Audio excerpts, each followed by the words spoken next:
السلام علیکم ورحمۃ اللہ وبرکاتہ۔ تمام تر حمد و ثنا اس ذات لم یزل کے لیے جس نے انسان کو اشرف المخلوقات بنایا، اور تمام تر درود و سلام اس آقائے دو جہاں پر جو جہانوں کے لیے رحمت للعالمین بنا کر بھیجے گئے۔ سامعین و ناظرین، آج ہم اس ویڈیو میں ہجرت حبشہ ثانیہ کے بارے میں بات کریں گے۔ مسلمانوں کے لیے اب زندگی پہلے سے زیادہ کٹن تھی، خصوصاً نجاشی کے پاس امن و سکون کے دن گزارنے کے بعد قریش کا ظلم اور جبر و تشدد برداشت کرنا مشکل تھا۔ آخر مسلمانوں نے ایک بار پھر رسول اللہ صلی اللہ علیہ وسلم سے حبشہ جانے کی اجازت چاہی۔ رسول اللہ صلی اللہ علیہ وسلم نے خوشی سے اجازت عطا فرما دی۔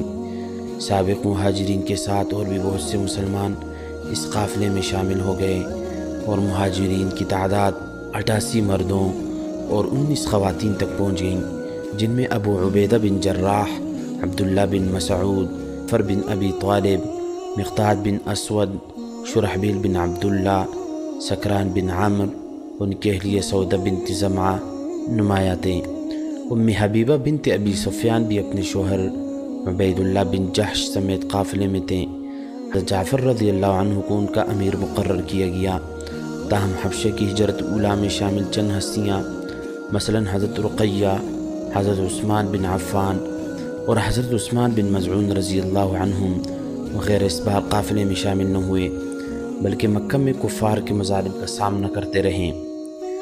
جب قریش مکہ کو معلوم ہوا کہ حبشہ ہجرت کرنے والے مسلمان امن و امان سے رہنے لگے ہیں تو انہیں سخت غصہ آیا۔ انہوں نے عمرو بن العاص اور عبداللہ بن ابی ربیعہ کو سفیر بنا کر شاہ حبشہ نجاشی کے پاس یہ مطالبہ دے کر بھیج دیا کہ یہ لوگ بے دین اور فسادی ہیں، انہیں اپنے ملک میں ٹہلنے کی اجازت نہ دیں بلکہ ہمارے حوالے کر دیں۔ نجاشی ایک معاملہ فہم اور اعتدال پسند آدمی تھا۔ اس نے یک طرفہ شکایت سن کر کوئی فیصلہ نہ کیا، بلکہ مسلمانوں کو اپنے دربار میں بلوا کر اس الزام کے بارے میں صفائی طلب کی۔ تب حضرت جعفر بن ابی طالب رضی اللہ عنہ نے مسلمانوں کی نمائندگی کرتے ہوئے اس اجنبی دیس میں اسلام کا تعارف نہایت جامع اور مؤثر انداز میں کرایا۔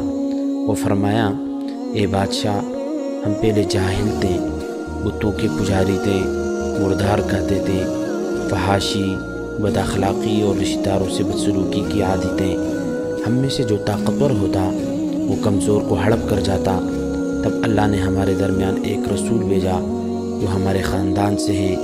ہم ان کی نسب، سچائی، امانت، شرافت اور پاک دامنی سے خوب واقف ہیں۔ انہوں نے ہمیں دعوت دی کہ اللہ کو یکتا مانیں، اس کے ساتھ کسی کو شریک نہ کریں، عزیزوں رشتہ داروں سے اچھا برتاؤ کریں، پڑوسیوں سے بہتر سلوک کریں۔ انہوں نے ہمیں حرام کاموں سے منع کیا، خون بہانے، جھوٹ بولنے، یتیم کا مال کھانے سے ہمیں روکا۔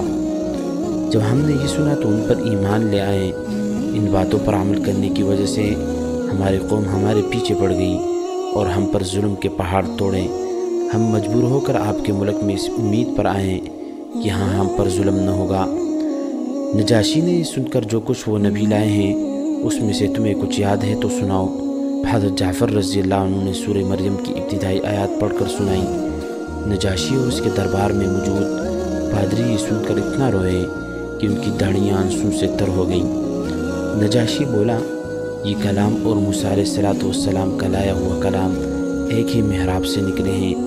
پھر اس نے قریشی سفیروں سے کہا، تم چلے جاؤ، میں انہیں ہرگز تمہارے حوالے نہیں کروں گا۔ قریشی سفیر یہ سن کر بڑے جلائے۔ اگلے دن انہوں نے دربار میں ایک نئی شکایت لگائی اور کہا، یہ لوگ عیسیٰ بن مریم کے بارے میں بڑی بے ادبی کی باتیں کرتے ہیں، انہیں بندہ مانتے ہیں۔ قریشی سفیروں کا خیال تھا کہ نجاشی عیسائی ہونے کے ناطے یہ سن کر مشتعل ہو جائے گا اور مسلمانوں کو قتل کیے بغیر نہیں چھوڑے گا، مگر نجاشی نے اس بار بھی تحقیق کیے بغیر کوئی قدم نہ اٹھایا اور مسلمانوں کو دوبارہ طلب کر کے پوچھا، تم لوگ حضرت عیسیٰ بن مریم علیہ السلام کے بارے میں کیا کہتے ہو؟ حضرت جعفر رضی اللہ عنہ نے فرمایا، وہی جو ہمارے نبی اکرم صلی اللہ علیہ وسلم نے بتایا ہے کہ وہ اللہ کے بندے اور اس کے رسول تھے۔ اس کی طرف سے بخشی ہوئی روح کے حامل تھے۔ وہ اللہ کا ایسا حکم تھے جسے اللہ نے کنواری حضرت مریم علیہ السلام کے ذریعے وجود بخشا۔ نجاشی نے یہ سن کر ایک تنکا اٹھایا اور بولا، حضرت عیسیٰ علیہ السلام نے بھی اپنے بارے میں اس سے زیادہ اس تنکے کے برابر بھی کچھ نہیں کہا۔ غرض یہ قریشی وفد ناکام لوٹ گیا۔ مہاجرین حبشہ میں امن سے زندگی گزارتے رہیں۔ کچھ دنوں بعد نجاشی کے خلاف ایک دشمن کھڑا ہوا۔ نجاشی کو اس کی سرکوبی کے لیے دریائے نیل کے پار جانا پڑا۔ صحابہ نے ضروری سمجھا کہ اس موقع پر احسان مندی کا ثبوت پیش کیا جائے۔ انہوں نے طے کیا کہ ہم میں سے ایک شخص دریا کے پار جا کر جنگ کی صورتحال معلوم کریں اور ضرورت ہو تو سب جنگ میں شرکت کے لیے پہنچ جائے۔ حضرت زبیر رضی اللہ عنہ نے، جو سب سے کم عمر تھے، اس خدمت کے لیے خود کو پیش کیا۔ وہ پانی سے بھری ہوئی مشک کے سہارے دریائے نیل عبور کر کے رزمگاہ میں پہنچ گئے۔ ادھر صحابہ و صحابیات نجاشی کی فتح کی دعائیں مانگ رہے تھے۔ جلدی حضرت زبیر رضی اللہ عنہ نے اطلاع بھیجی کہ اللہ نے فتح عنایت کی ہے۔ اس پر صحابہ بحد مسرور ہوئے۔ سامعین و ناظرین، اب تک کے لیے اتنا ہی۔